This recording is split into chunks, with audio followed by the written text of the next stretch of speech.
आपका इस सूत्र कार्यक्रम में कल हमारे आदरणीय एमडी साहब तिवारी जी ने सेशन लिया था सूत्र का। काफी अच्छी अच्छी बातें आपको इस सूत्र से रिलेटेड बताई। हम उनके शुक्रगुजार हैं। वो आदत है तिवारी जी की क्रेडिट अपना दूसरों को दे देते हैं। ये सूत्र उनके द्वारा ही शुरू किया और उनकी हमेशा से ये इच्छा रही है कि जो लोग हमारे साथ काम कर रहे हैं वो सभी लोग जो हैं पारंगत हों। ऐसा ना हो कि कोई चलता फिरता आदमी कहे यार इन लोगों को तो आयुर्वेद के बारे में जानकारी ही नहीं है, आयुर्वेद की दवाइयों का काम करते हैं। ये बड़ा एक अच्छी सोच के साथ सूत्र कार्यक्रम शुरू किया गया था और हमें आशानुरूप परिणाम भी प्राप्त हो रहे हैं। काफी लोग हमारे साथ जुड़ रहे हैं। हर महीने हमारे जो सूत्र के क्वालिफायर्स हैं उनकी संख्या बढ़ती जा रही है। थोड़ा सा एक निवेदन बस इतना सा है कि आप लोग समय से ज्वाइन करें और पूरे जितने लेक्चर्स होते हैं उन लेक्चर को ध्यान से सुनें। मैं आप लोगों को एक बात बताना चाहता हूँ, जो भी लेक्चर देने के लिए हम बुलाते हैं ये सभी प्रोफेसर रैंक के लोग हैं। इनका जो है बहुत ही लंबा अनुभव है।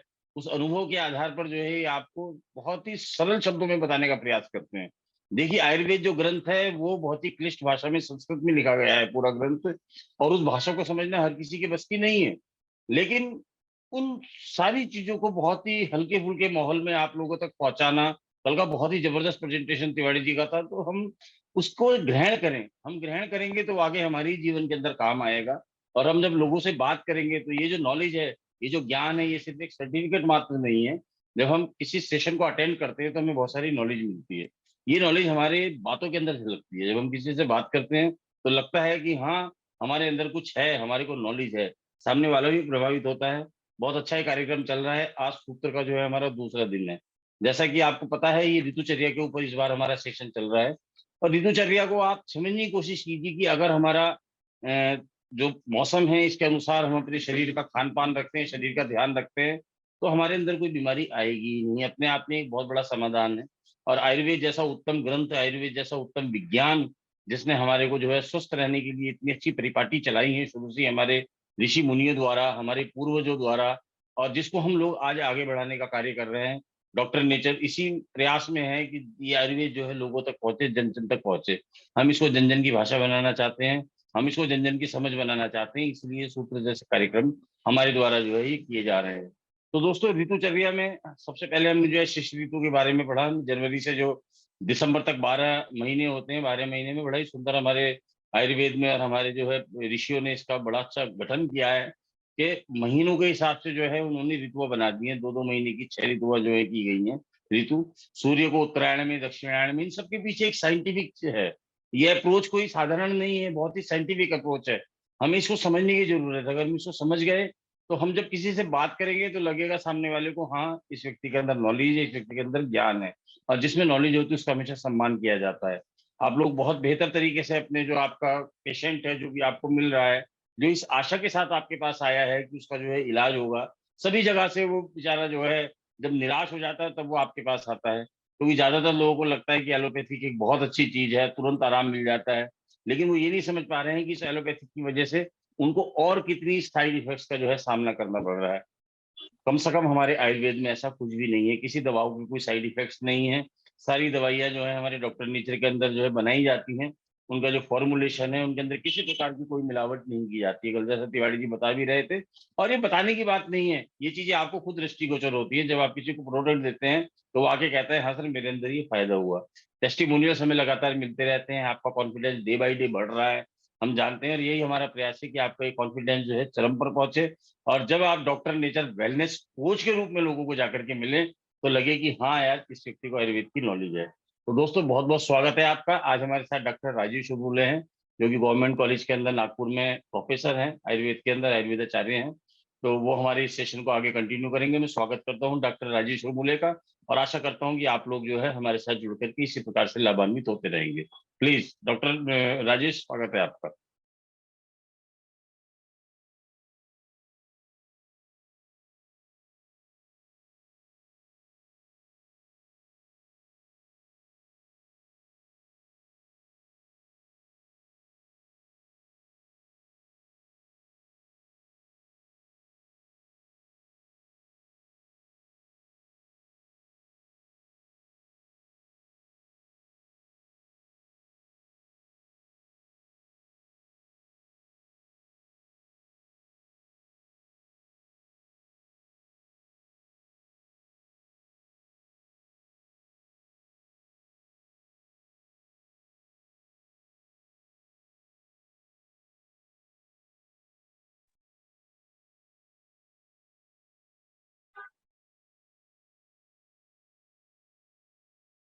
हेलो।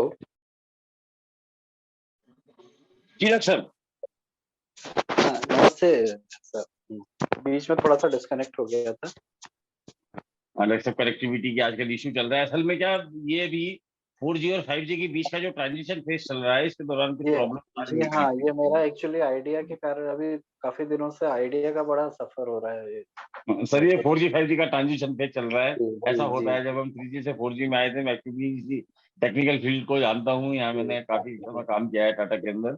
ये दिक्कतें जी आती है। खैर, इन सब के जी। बावजूद अगर कहीं दिक्कत आ रही हो जाता तो आप प्लीज वीडियो को जो है ऑफ कर दीजिएगा, तो मैंने ऑडियो जो है वीडियो ऑफ कर दिया हूँ, वीडियो ऑफ कर दिया है ग्रेट ताकि। डॉक्टर जी। जी great, you may please continue. जी जी। धन्यवाद सर। जैसा कि सभी को ज्ञात है, अपनी ऋतुचर्या की श्रृंखला शुरू हुई है और जिसके तहत आप कल आपने शिशिर ऋतु के संबंध में जानकारी ली होगी और आज अपन वसंत ऋतु पे चर्चा करेंगे। Next next slide please. मैं इसके पहले कि थोड़ा सा ऋतुओं के बारे में आपसे डिस्कस करूं, मैं थोड़ा सा उसके पूर्व में आपको सीजन किस तरीके से या इन ऋतुओं का किस तरीके से परिवर्तन होता है या काल गणना किस तरीके से होती है, इसके बारे में एक संक्षिप्त में आपसे कुछ चीजें शेयर करना चाहूंगा कि अपने यहाँ काल गणना जैसे इस समय अपन सेकंड, मिनट और घंटा, ये इस तरीके से अपन समय का निर्धारण करते हैं। तो पूर्व के समय में भी काल की गणना उस समय सेकंड और मिनट के आधार पे तो नहीं थी, बट उन्होंने जिस तरीके से काल का गणना किया है तो एकदम सेकंड से भी काफी सूक्ष्म समय, जिसको अक्षि निमेश कहा गया है। अक्षि निमेश का समय एक्चुअली एक अक्षि निमेश लगभग 0.53 सेकंड के करीब करीब का एक अक्षि निमेश माना गया है। मतलब आंख को पलक झपकाने का समय, ये कितना होता है, यहाँ से काल गणना शुरू की गई है।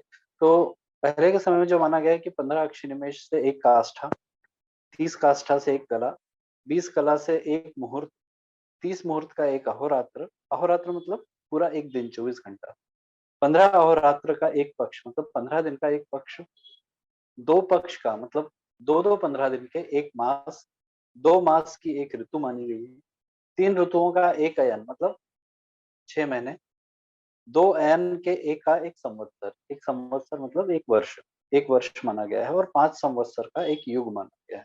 ये काल गणना है। एक्चुअली इसके बताने के पीछे आपको समझाने का यह अर्थ है कि ऋतुओं का विभाजन किस तरीके से हुआ है। ये थोड़ा सा हमें शायद हो सकता है कल थोड़ा इसके बारे में चर्चा हुई हो, बट मैं थोड़ा सा वसंत ऋतु पे आने के पहले इन ऋतुओं का विभाजन किस तरीके से हुआ उसके बारे में थोड़ा सा आपसे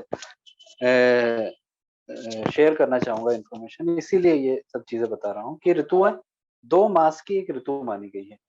इस हिसाब से एक वर्ष में टोटल 6 ऋतुएं मानी गई है। Next next slide please. हाँ, अब एक वर्ष में अब अगर अपना शक संवत्सर के हिसाब से देखें या भारतीय कैलेंडर के हिसाब से देखें, तो जो 12 मास बताए गए हैं चैत्र वैशाख से लेके फागुन मास तक, ये टोटल 12, और ग्रेगोरियन कैलेंडर के हिसाब से भी जो 12 महीने बताए गए हैं, उन सबको का कोरिलेशन कैसा आता है कि चैत्र वैशाख ज्येष्ठ आषाढ़ श्रावण भाद्रपद अश्विन कार्तिक मार्गशीर्ष पौष माघ और फागुन, ये इंडियन माह है, भारतीय संवत्सर है। जबकि मार्च से शुरू होकर यदि देखें तो फरवरी तक ये 12, मतलब जनवरी से दिसंबर तक ये अपने 12 मास माने गए हैं। इसमें 6 ऋतुओं का विभाजन किस तरीके से हुआ है कि चैत्र और वैशाख ये दो मास में वसंत ऋतु को माना गया है। सेम ज्येष्ठ और आषाढ़ में ग्रीष्म ऋतु, श्रावण भाद्रपद में वर्षा ऋतु, अश्विन कार्तिक में शरद ऋतु, मार्गशीर्ष और पौष में हेमंत ऋतु और माघ और फागुन में शिशिर ऋतु। तो शिशिर वसंत ग्रीष्म वर्षा शरद हेमंत, ये ऐसी 6 ऋतुओं का इस तरीके से काल विभाजन है संवत्सर के हिसाब से या पूरे एक वर्ष भर में। Next next slide. ये थोड़ा सा एक संक्षिप्त में बताने का उद्देश्य कि इन 6 ऋतुओं को अगर हम मुख्य रूप से, जैसा कि मैंने अयन बताया है, 2 अयन मिलकर एक संवत्सर होता है। अयन मतलब 6 मास, तो उसी तरह दो जो 6 मास है, अब एक पूरे सूर्य की परिक्रमा करने में 1 वर्ष लगता है पृथ्वी को, तो पृथ्वी जब सूर्य के आजू-बाजू घूमती है, तो 6 महीने पृथ्वी का उत्तरी ध्रुव सूर्य के ज़्यादा संपर्क में होता है और 6 महीने दक्षिणी ध्रुव सूर्य के ज़्यादा निकट होता है। तो इसके आधार पे अपने जो 2 अयन हैं, उत्तरायण और दक्षिणायन, इस तरीके से 2 अयन के अंतर्गत 6 ऋतुओं का समावेश किया गया है। उत्तरायण मतलब जब पृथ्वी के उत्तरी उत्तरी ध्रुव सूर्य के अधिक निकट होता है और पृथ्वी का तापमान में वृद्धि होती है। तो वहाँ पे जो उत्तरायण में जो ऋतुएँ होती है, वो शिशिर, वसंत और ग्रीष्म होती है। जबकि दक्षिणायन में जबकि पृथ्वी का दक्षिणी ध्रुव पृथ्वी के अधिक निकट होता है, उत्तरी ध्रुव पृथ्वी से थोड़ा-सा दूर होता है। ऐसी अवस्था में वर्षा, शरद और हेमंत, जहाँ की पृथ्वी का तापमान धीरे-धीरे कम होते जाता है। वर्षा, शरद, हेमंत क्रमशः ये 3 ऋतुएँ होती हैं। मतलब उत्तरायण में शिशिर, वसंत, ग्रीष्म और दक्षिणायन में वर्षा, शरद, हेमंत। नेक्स्ट यहाँ यही चीज़ बतलाई गई है जो मैं अभी बता रहा था कि उत्तरायण को आदान काल और आयुर्वेद की दृष्टि से आदान काल बोला गया है और दक्षिणायन को विसर्ग काल। आ, उत्तरायण में पृथ्वी का तापमान क्रमशः बढ़ता है जबकि दक्षिणायन में पृथ्वी का तापमान क्रमशः कम होता है या शीतल या फिर कहना चाहिए कफ का गुण बढ़ता है। तो ऐसी अवस्था में शिशिर, वसंत, ग्रीष्म क्रमशः उष्णता की ओर बढ़ने वाली ऋतुएं हैं जबकि वर्षा, शरद, हेमंत क्रमशः शीतलता की ओर बढ़ने वाली ऋतुएं हैं। आदान काल का अर्थ होता है कि जब पृथ्वी का या फिर कहना चाहिए पृथ्वी पर स्थित सभी जीव जंतुओं मनुष्यों का धीरे धीरे बल कम हो। और विसर्ग का मतलब होता है जब शरीर में बल का आधान हो, मतलब बल की वृद्धि हो। तो आदान काल में शरीर का क्रमशः बल कम होता है, विसर्ग काल में क्रमशः शरीर का बल वृद्धि होती है। तो इस आधार पे ये 2 ऋतुओं का 2 अयनों का विभाजन आयुर्वेद के दृष्टिकोण से या फिर कहना चाहिए हिंदू धर्म के हिसाब से या फिर अपने पौराणिक पुराणों में ये 2 संवत्सर को 2 भागों में विभाजित किया गया है। इसमें से जो उत्तरायण है वो माघ से लेके शुरू होता है और आषाढ़ तक चलता है, जबकि विसर्ग काल या दक्षिणायन होता है जो वो श्रावण से शुरू होकर पौष मास तक चलता है। नेक्स्ट,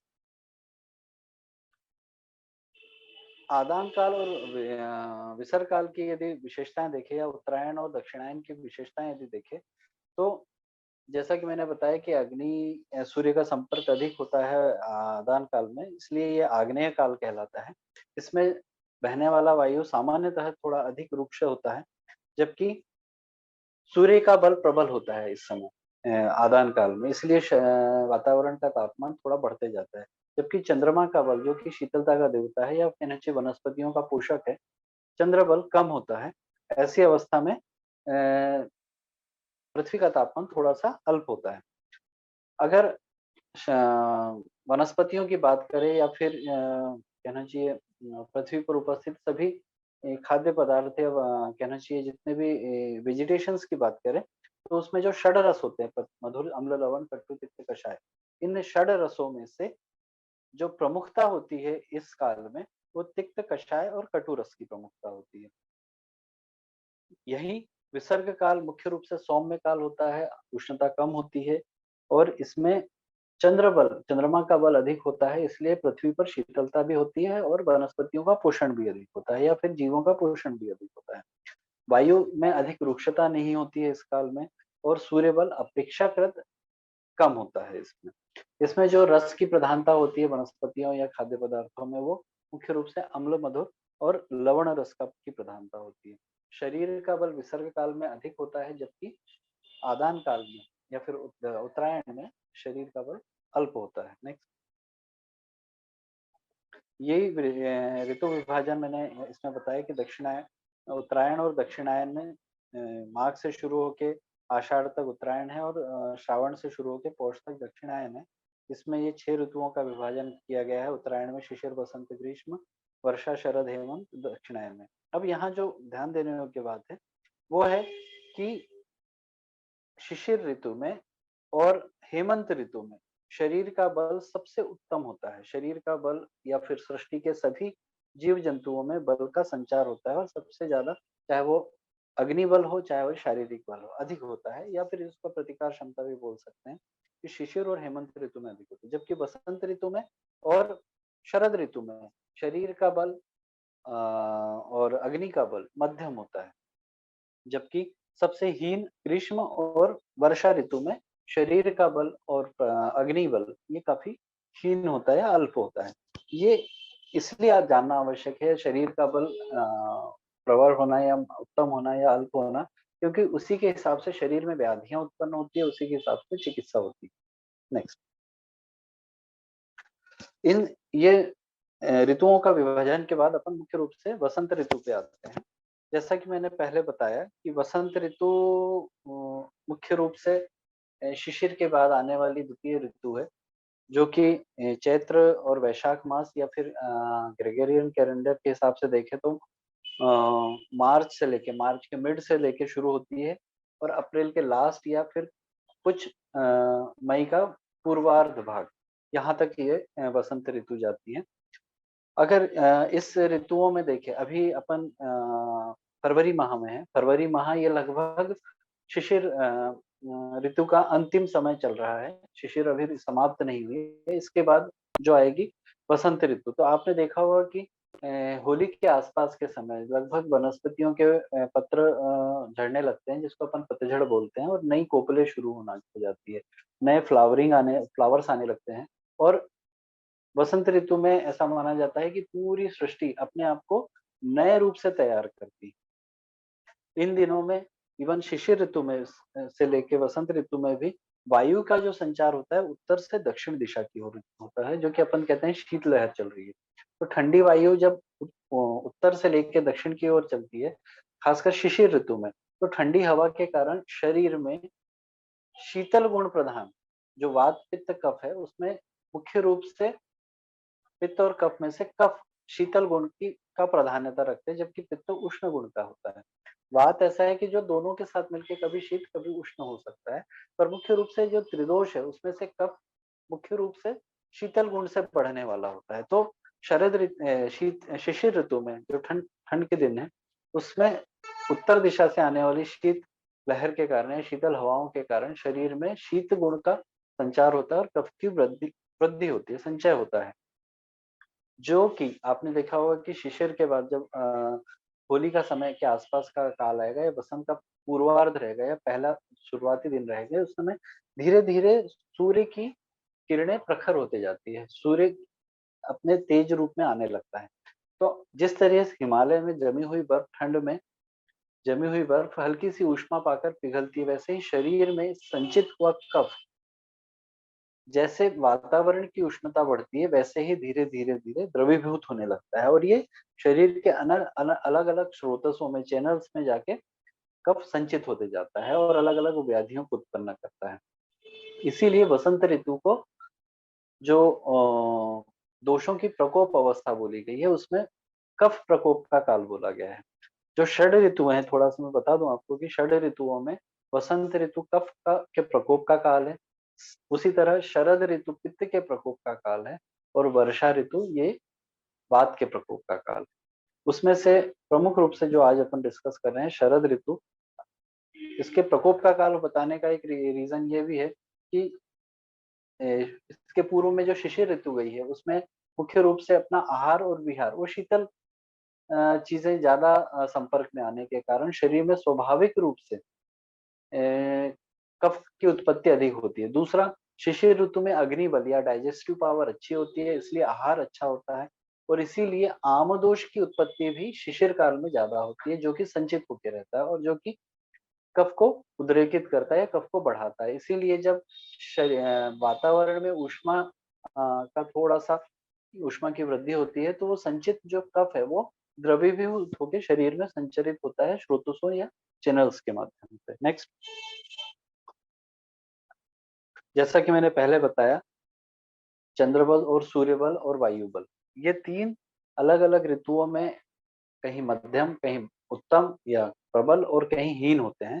तो चंद्रबल जो होता है वसंत ऋतु में मॉडरेट होता है, मतलब कहना चाहिए ना बहुत प्रखर होता है, ना बहुत अल्प होता है, मध्यम बल का होता है। सेम सूर्य बल भी क्रमशः वृद्धि वृद्धि की तरफ बढ़ने वाला होता है। मतलब अ, वसंत से ज़्यादा ग्रीष्म ऋतु में सूर्य का बल प्रखर होता है, मतलब ये क्रमशः वृद्धि की ओर जा रहा है।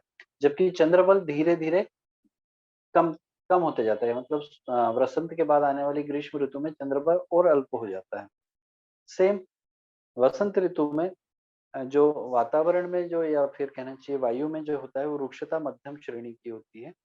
इस ऋतु में जो प्रधान रस है, कटु तिक्त कषाय में से कषाय रस की प्रधानता अधिक होती है। इवन औषधियों में भी या फिर कहना चाहिए शरीर के विभिन्न भागों में भी ये प्रधान रस जो होता है षड रसों में से कषाय रस प्रधान होता है। शरीर में इस काल में मध्यम बल होता है, ना तो अल्प होता है, ना तो प्रबल बल होता है। सेम अग्नि की यदि बात करें या डाइजेस्टिव पावर की बात करें तो मध्यम होती है। शिशिर ऋतु होने के कारण गई होने के कारण शिशिर ऋतु में जिस तरीके से आपका आहार का भक्षण किया जाता है या फिर कहना चाहिए डाइजेस्टिव पावर जितनी पावर आपका पाचन तंत्र जितना मजबूत होता है शिशिर ऋतु में, उतना तो नहीं होता है, किंतु ग्रीष्म ऋतु की तुलना में वसंत ऋतु में आपकी पचन क्रिया थोड़ी सी ज्यादा अच्छी होती है, बेहतर होती है। नेक्स्ट। अब जो महत्व की चीज़ है कि इस ऋतुओं के स्वभाव के कारण ऋतु इस सीज़न में क्रमशः शीतलता कम होते जाती है और वातावरण में उष्णता बढ़ते जाती है। तो उसके कारण स्वाभाविक रूप से जो द्रवीभूत कफ हुआ है वो अलग-अलग स्रोतों में या चैनल्स में जाने के कारण सामान्य रूप से इस सीज़न में जो अपने को विकार देखने को मिलते हैं, वो मुख्य रूप से श्वास, दमे की जिसको अस्थमा की अवस्था बोले, अस्थमा के केसेस मिलेंगे। सर्दी खांसी के बहुत प्रतिशय या फिर कास या कफिंग के बहुत ज्यादा केसेस मिलते हैं हाँ इस हाँ हाँ। सीजन में। इसी दिनों में अग्निमान दे धीरे धीरे अग्निबल कम होने के कारण धीरे धीरे क्षुधा अल्पता भी होते जाती है।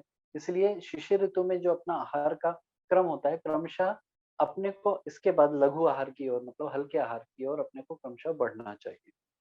अजीर्ण की अवस्था है। होता ऐसा है कि चूँकि कफ का गुण धीरे-धीरे शरीर में बढ़ता है, अग्निबल कम होते जाता है, पर जीवालोलुपता शिशिर ऋतु में बहुत ज़्यादा अपनी अग्निबल अच्छा होने के कारण और सभी सेवनीय चीज़ों की उपलब्धता होने के कारण आहार शक्ति अच्छी होती है और अपन वो सब चीज़ें भक्षण करते हैं। किंतु वसंत ऋतु होने आने के बाद भी वो आपका जो दिनचर्या बनी हुई है वो बंद नहीं होती है और कई बार ओवर ईटिंग भी हो जाती है जिसके कारण सामान्य रूप से देखा जाता है कि इस वसंत काल में अजीर्ण की स्थिति बहुत आती है। क्यों? क्योंकि ओवर ईटिंग हो जाती है।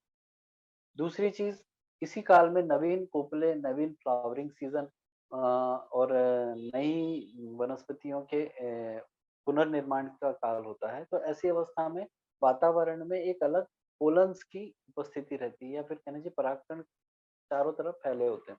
तो ऐसे इसमें बहुत बार देखा जाता है कि एलर्जिक राइनाइटिस या एलर्जी वाली अवस्था या फिर स्किन पे रैशेज़ वाली शीत पित्त की अवस्था, ये इन सीज़न में देखी जाती है। तो ऐसी अवस्था में खासकर वसंत ऋतु में एलर्जिक रिएक्शंस वाली बहुत सारी चीज़, चाहे वो स्किन के एलर्जिक रिएक्शन हो, चाहे वो एलर्जिक ब्रोंकाइटिस वाली कंडीशन हो, चाहे एलर्जिक राइनाइटिस वाली कंडीशन हो या अस्थमा वाली कंडीशन हो। इन सीज़न में कई बार इस चीज़ का उद्रेक देखा जाता है। तो ये इस सीज़न में होने वाली इन व्याधियों का उल्लेख करना इसलिए भी ज़रूरी था कि इसके चिकित्सा के समय अपने को इस बात का सचेत रहना पड़ता है कि ये सीज़न आया तो सामान्य रूप से इन व्याधियों के मरीज़ ज़्यादा अपने पास आएँगे और उनको इन ऋतुचर्या के बारे में पालन करने के बारे में अपने को उनको बताना बहुत ज़रूरी हो जाता है क्योंकि ये सामान्य रूप से इस ऋतुजन्य व्याधियाँ कहलाती हैं कि ऋतुओं के बदलाव के कारण जो चेंजेस हो रहे हैं, जो वातावरण में उसके कारण ये व्याधियाँ उत्पन्न हो रही है। इसलिए अपने को रोगियों को इन होने वाले वातावरण के बदलावों के बारे में आगाह करना होता है। उसके बाद जो महत्वपूर्ण चीज़ है कि आप इन सीज़न में क्या खाना चाहिए, क्या न नहीं खाना चाहिए, तो ये जानना बहुत ज़रूरी होता है।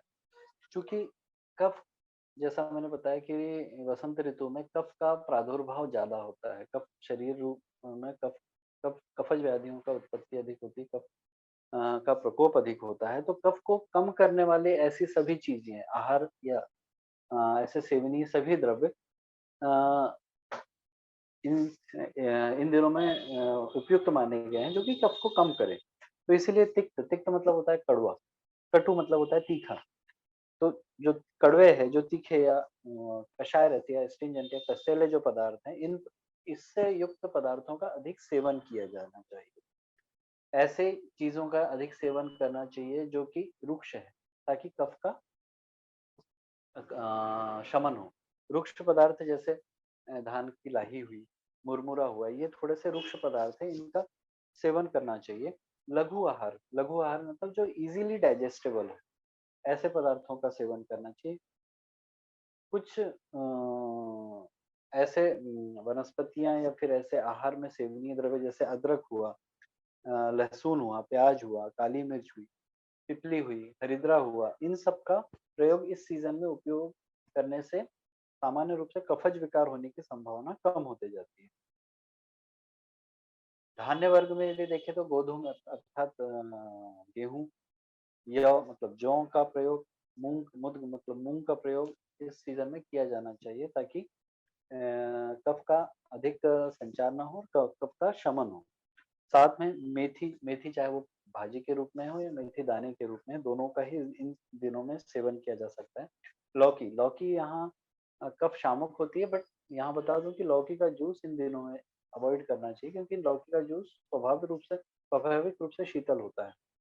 लौकी की बनी हुई सब्जियां, वेजिटेबल्स को आप या फिर कहना चाहिए काली मिर्च, हरिद्रा, सेंधव आदि डाल के उससे पकाई हुई सब्जियों को आप लौकी की दे सकते हैं। चौलाई की भाजी भी इन दिनों में खाई जा सकती है। चौलाई बहुत अच्छी कफ शामक भी है, त्रिदोष शामक है वैसे तो चौलाई, पर कफ का विशेष रूप से ये शमन करती है। इसके अलावा ऐसी सभी सब्जियां जो जैसे शिमला मिर्च हुई या फिर कहना चाहिए प्याज की कच्चे हरे प्याज की सब्जियां हों इन दिनों में, या मेथी दाने की सब्जियां हों, इस इन दिनों में आप खाई जा सकती है, ताकि कफ का बहुत ज्यादा उद्रेक ना हो। अपथ्य जो नहीं खाना चाहिए इन दिनों में, तो बहुत मीठे मधुर रस प्रदान द्रव्यों को या फिर बहुत खट्टे पदार्थों का सेवन इन दिनों में नहीं करना चाहिए।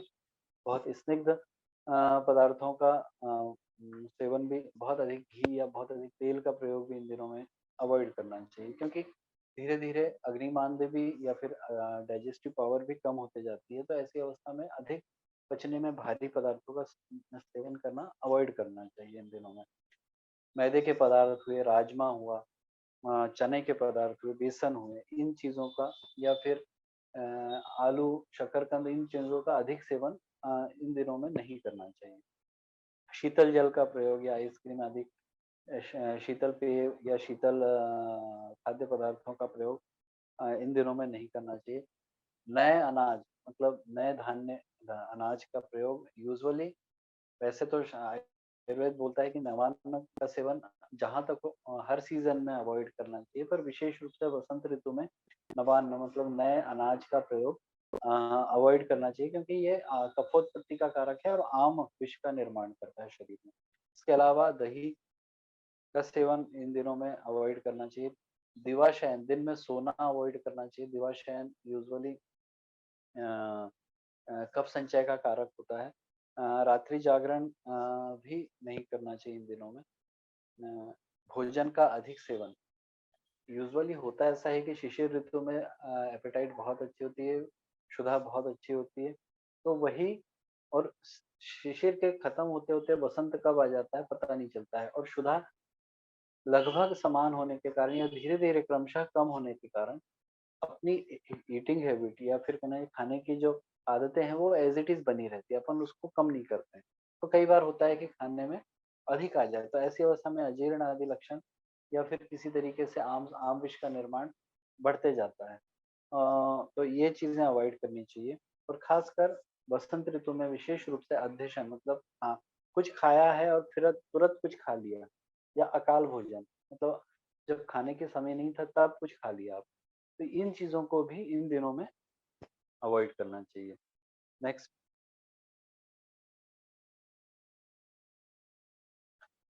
ये तो हुआ क्या सेवनीय है और क्या नहीं, जो क्या सेवन करना चाहिए और क्या नहीं सेवन करना चाहिए, पथ्य और अपथ्य के बारे में बात।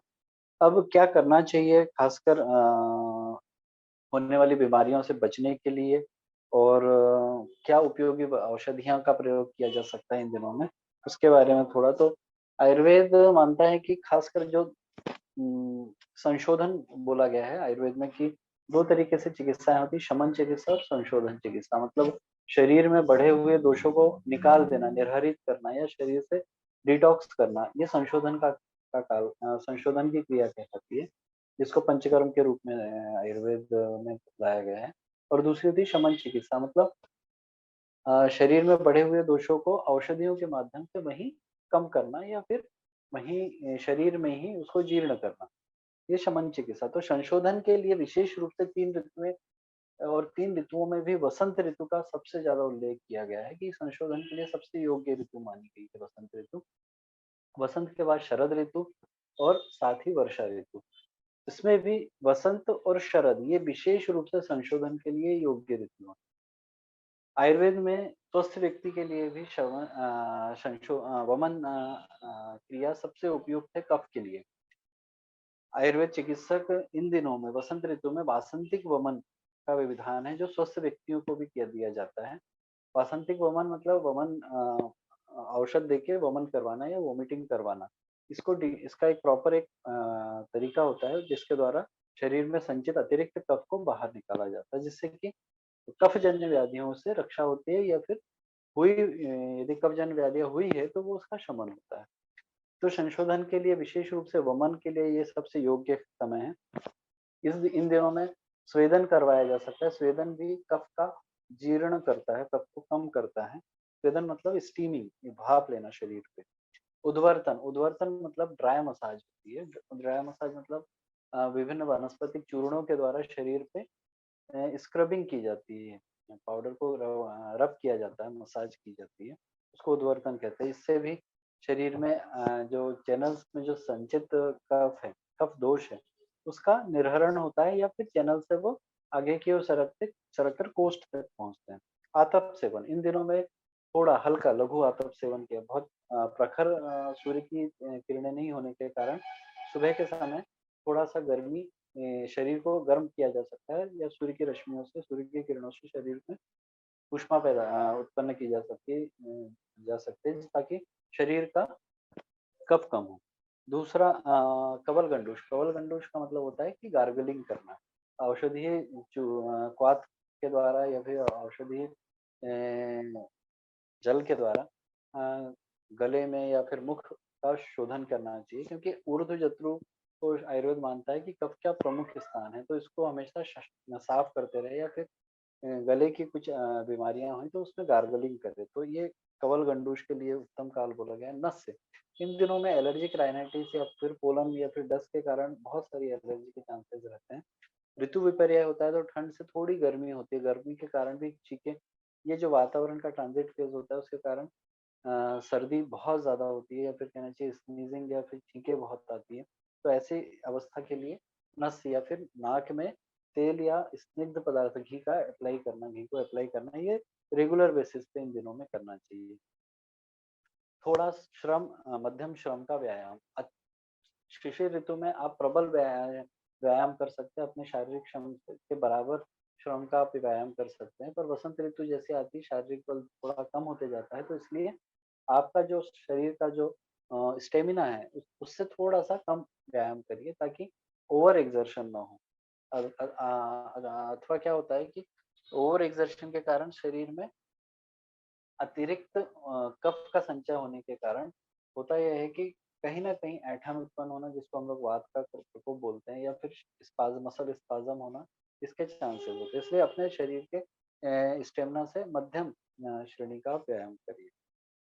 इन दिनों में जो सामान्य रूप से होने वाली बीमारियाँ, उसके लिए जो सामान्य औषधियों का प्रयोग किया जाता है, उसमें कुछ कॉमन औषधियों के ही नाम बता रहा हूँ, जैसे व्योषादि गुटिका है, लवंगादि वटी है, चित्रकादि वटी है, सीतोपलादि चूर्ण है, काली शादी चूर्ण, त्रिकटु चूर्ण, अजमोदादि चूर्ण, हिंगवष्टक, ये कुछ शास्त्रीय औषधियाँ हैं जिनका प्रयोग अ, ऋतुजन्य व्याधियों के लिए किया जा सकता है। शीर्षादि कषाय या गोजीवादि कषाय, इनका प्रयोग इन ऋतुओं में सामान्य रूप से किया जाता है और व्याधियों के उत्पन्न होने पे। नेक्स्ट,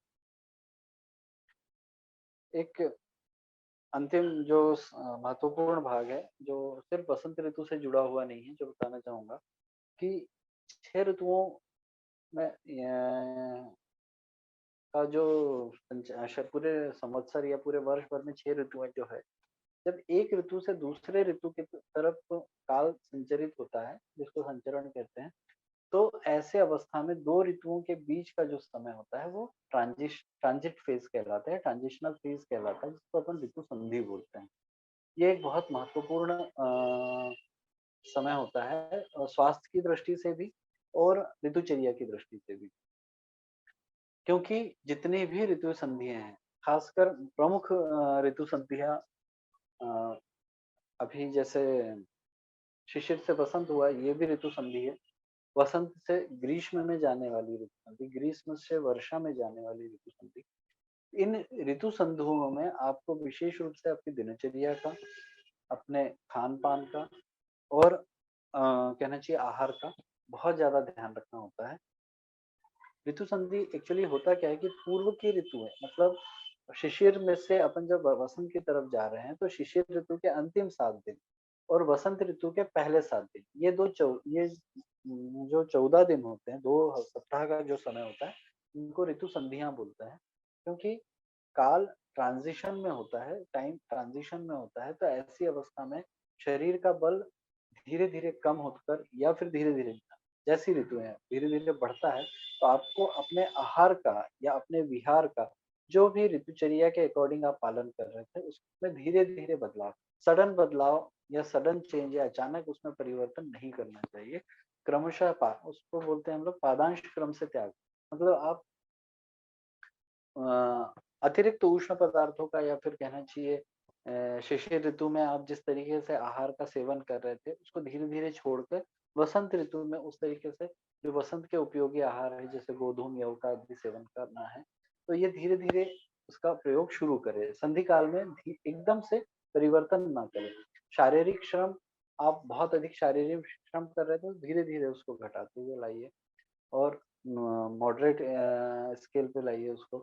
उसी तरह आतप सेवन, अगर आप शिशिर में ज़्यादा कर रहे थे, तो वसंत ऋतु में धीरे-धीरे आप आतप सेवन का प्रयोग कम करिए, बंद ना करिए, पर धीरे-धीरे कम करते हुए एक मॉडरेट स्केल पे रखना है वसंत ऋतु।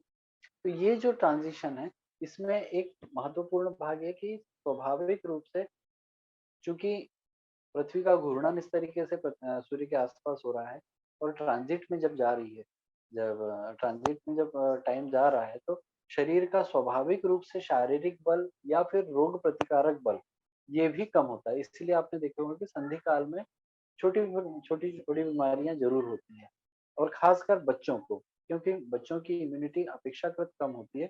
इसलिए संधि काल में विशेष रूप से इन लोगों का ज़्यादा ख्याल, बच्चों का और बुजुर्गों का, दोनों का ही ज़्यादा ख्याल रखना चाहिए। क्यों? क्योंकि इसी समय उनका रोग प्रतिकारक बल भी कम हो जाता है। और जैसे ही ट्रांजिशन फेज़ निकले, आप पूरी तरह से ऋतुचर्या का पालन करने को कहिए बच्चों को या वैसे सभी को, पर विशेष रूप से जो कि प्रतिरक्षा जिनकी अल्प होती है, ऐसी अवस्था में इनको विशेष रूप से इनको ट्रांजिशन फेज़ से गुजरते हुए आपको आगे की आने वाली ऋतु की चर्या को अडॉप्ट करना ज़रूरी होता है। अ, एक टिप है कि प्रत्येक ऋतु संधि में 2 चीज़ों का निश्चित रूप से आप पालन करना चाहिए। एक तो नस्य का प्रयोग और दूसरा उष्णोदक का सेवन। चाहे कोई भी ऋतु, चाहे आप इवन गर्मी से वर्षा ऋतु की तरफ जा रहे हैं, सबसे ज़्यादा एक क्रुशियल संधि काल बोला गया है। ग्रीष्म ऋतु से वर्षा ऋतु में होने वाला जो ट्रांजिट फेज़ होता है, उसमें विशेष रूप से व्याधियों का संचरण अधिक होता है। हालाँकि सभी संधियाँ ऋतु संधियाँ थोड़ा-सा व्याधि के दृष्टिकोण से अधिक कहना चाहिए कंसर्न वाली होती है, पर विशेष रूप से ग्रीष्म और वर्षा के बीच का। तो ऐसे समय नस से, मतलब नाक में स्नेह